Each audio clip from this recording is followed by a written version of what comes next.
All right, we got a special guest in here, Erik McCoy. Look, thank you for coming here. We always love to talk to you in the locker room, obviously in studio, both because you're so good with your time, but also your insight. So thank you so much for coming, man. We spent hours in these chairs trying to dissect everything about this new offense, why it's going to work for the Saints, what it's going to look like. Tell us, after spending 6-8 weeks in it, what stands out about this new offensive system? Yeah. Well, I'll just start off saying that I don't want to be the guy to overhype things. Yeah. Because I've done things like that in the past, but I can say that I am very excited about it. And it's been longer than 6 to 8 weeks, it feels like. Because, OTAs was, 5 weeks? But even before that, we were getting in consistent walkthroughs, consistent meeting time. And I think Coach Kubiak did a really good job of making sure that we understood the basis of the offense. But I think it's something that can be really special. And I've said for years, watching teams like the Niners, like the Dolphins, the Texans this last year, that is a beautiful offense. And it is very O-line friendly, just being honest. You get to run the ball a lot. You get to play action a lot. I feel like that takes a little bit of the pressure off to be perfect in protection. And then if you look at the running backs and what the ground game has looked like in these offenses, these guys are putting up numbers. And I think we have an opportunity to do the same thing. It's been kind of my personal obsession. I feel like you can pinpoint a lot of the problems that this offense has had in the last couple of years. As simple as 1st and 10 runs, it's 2nd and 9, it's 2nd and 10, and leads to 3rd and long. Mm-hmm. Why does this scheme? Why is it going to particularly help this offense in some of the struggles we've seen in recent years? Yeah, I think the amount of motion that's used is something that'll be really beneficial. And then the fact, watching the receivers and hearing the coaching points, you can't tell if it's a run or a pass. And I feel like that is something that'll be beneficial just in terms of, that's what I'm looking for, not giving anything away to the defense, formationally, and just keeping guys on their toes. We kind of seen a slight shift to some of these ideologies last year with the motion and the play action and all that. Why do those things help, in particular, you guys on the offensive line? Yeah, I think any time where you don't have to drop back 40 times a game, that's gonna be beneficial. I don't mean to overstate O-line play, but anytime where you have to sit back and drop back 30, 35, 40 times a game, guys are going to lose. It's going to happen. It's NFL. You're blocking the best players in the world. So just getting a mix-up and a change-up in that, I think it'll be really beneficial. And I've said that a couple times already, but pass blocking is hard. Yeah. You think about it. You're going backwards, trying to stop somebody coming full speed forwards. That's not an easy task. And a lot of times to win, your set has to be perfect. Your hands have to be perfect. Your recovery ability has to be perfect. And when you're playing guys like Aaron Donald, I know he's retired, but Chris Jones, Khalil Mack, Joey Bosa, Nick Bosa, these guys have rush plans too. These guys are good players too. I went on a little bit of a tangent there, but yeah. No, it seems kind of self-explanatory, but it seems like watching the 49ers and Miami, Houston, they aren't really getting into deep drops until it's 3rd down. That has to be something when you're watching some of these teams too, as an offensive lineman, that has to be pretty appealing. Oh yeah, I love it. I can't tell you how much I love it. Not getting into a true deep drop until it's 3rd down or until you're in 2 minute takes so much stress away. Given when you run the ball and when you do these play actions, you have to sell the hell out of them. You can't BS them. You can't. Oh, I'm gonna wait to see what he's gonna do. You have to fire off the ball and convince them that it's a run as well. But it's still not as stressful as playing Tampa, who's in Bear the entire game, and it's one-on-ones all across the board, and you have to win every rep for it to work. So, putting the scheme aside for a little bit, can you tell me just a little bit about Clint Kubiak as a coach? A little bit about his personality, his coaching style. How has that transition been? I love Clint. I think he's awesome. I think he's a great person, a great coach, and a great teacher. He's about his business. No doubt he's about his business. but like he's also just a generally good guy to be around. And you can tell that he loves the game. Like, guy eats, sleeps, breathes football. So. What about John Bitten? He's been in the system since Gary Kubiak. He's had like Arian Foster in Houston. Just what are some things that you've learned from him? Yeah, JB's great, man. He keeps us laughing. That's what I'll say. But also a great coach, a great technician as well.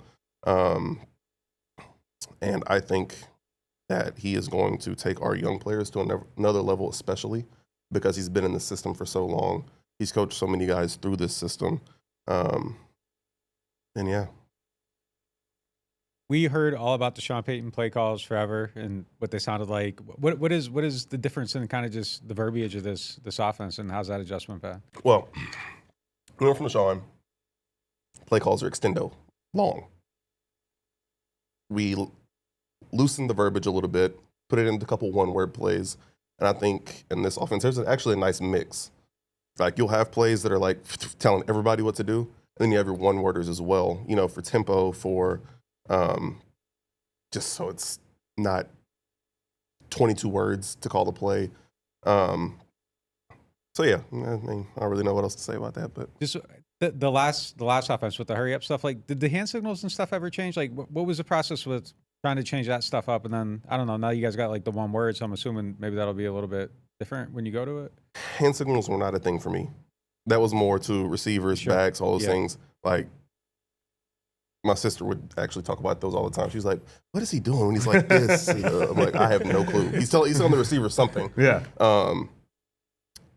But you know, like, speaking, like, when we get to our 2-minute, like, we already have those plays installed, and he just gives us the one word for it, and then we roll. So it's not like he has to run up and call a protection every time or things of that nature. Like, he gives us this, and we know the protection, and we roll off of that. I feel like that saves time, especially in those situations. All right. Ever since the moment where you yelled at Derek Carr last year, he threw 14 touchdown passes with just one interception, had the best passer rating in the NFL.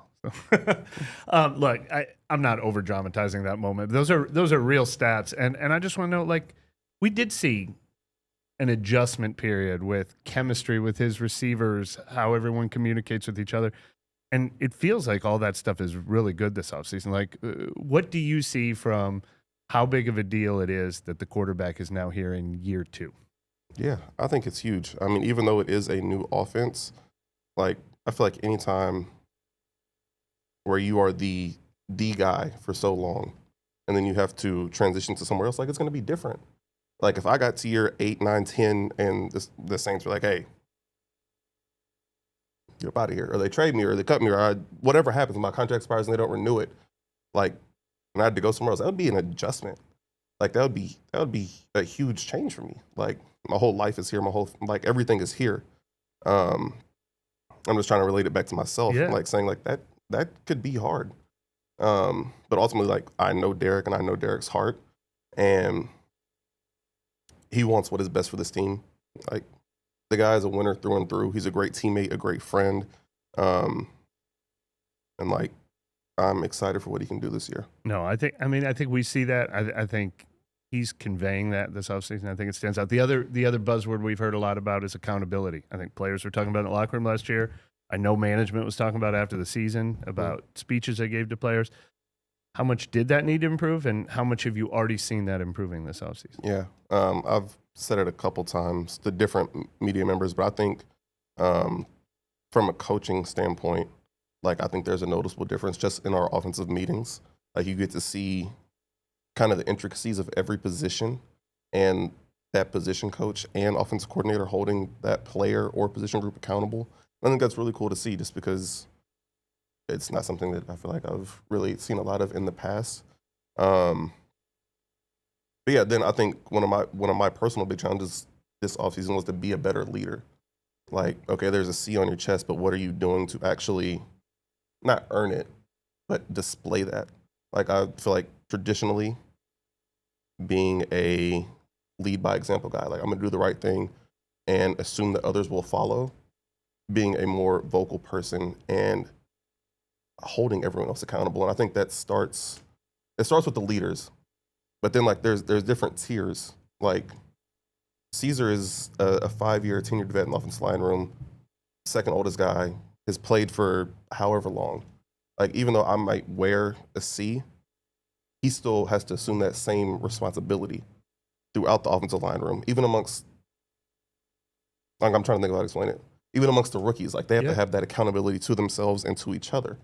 Like I think that's only leaving room for growth for each one of us. So, like, do you go talk to Caesar about that? Like, is that kind of some of the stuff you're putting on your shoulders now? Yeah, no doubt. Because like it's hard and it's different to keep. But I think we have 16 guys in the room right now. Like making sure that they're doing the right thing all the time. Yeah. Like, nah, bro, if you see something and I don't see it, call it out.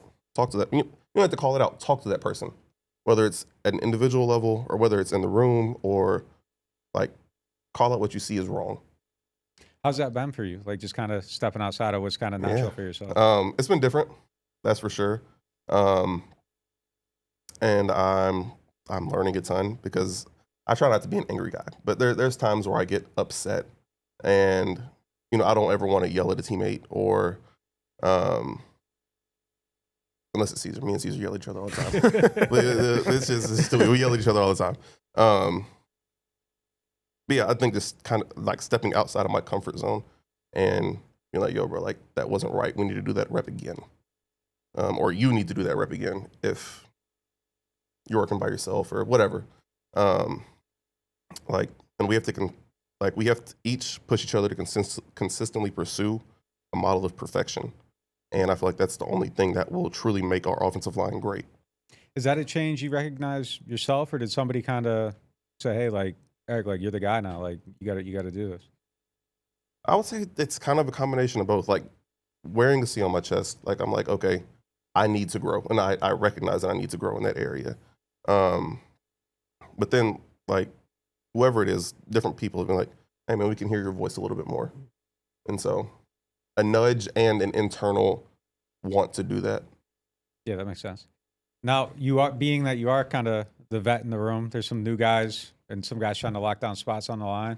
Just kind of what's been your take on Fuaga and Saldivari and Penning as they try to take on new positions and move into the starting roles? Yeah. First off, I think Tolly can be a really, really good freaking player in this league. I think he's super freaking talented. And honestly pretty polished already for a rookie. Like a lot of guys come in and, you know, they're kind of like projects. Like you have to learn, you have to work, like you don't know what they're going to be. Even switching from right tackle to left tackle, like, I'm like, damn, bro. Like, you got it. Awesome. You got it. And I think if he just keeps his head on straight, bro, and works his ass off every day, like, he can be a really good player for a long time. Nick, another guy.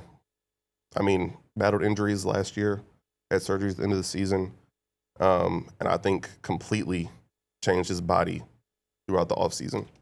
And I walk up next to him like, damn, you're a big ass dude, bro.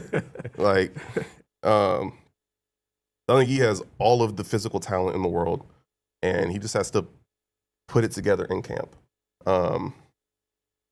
That's not to say that he's not doing that already, but just coming off of a season of injury, rehabbing through it all, like, he's going to be on it. And, like, I know that he's a guy that works his ass off to do those things because he did it all offseason to get healthy and to change his body and to mentally get himself in the right place in terms of coming off an injury. Who else? Trevor. Oh, yeah, Trevor, switching to right tackle. I would say he's looked good so far, and I think that this scheme will be beneficial to him, especially if it is what I think it's going to be, because he's big, he's strong, and he can run block his ass off. So yeah, I'm excited for him too, and I'm excited for what this offense can do for his career and his trajectory, because I think, truthfully, what happened last year was hard. Yeah. Like, you were injured your entire first year. You missed out on a ton of development time. Your second year, you come in, you play 4 games. Your first game, you struggle. Like, I get it. You're coming off injury. It's hard. and just the mental challenge of having to get back into that.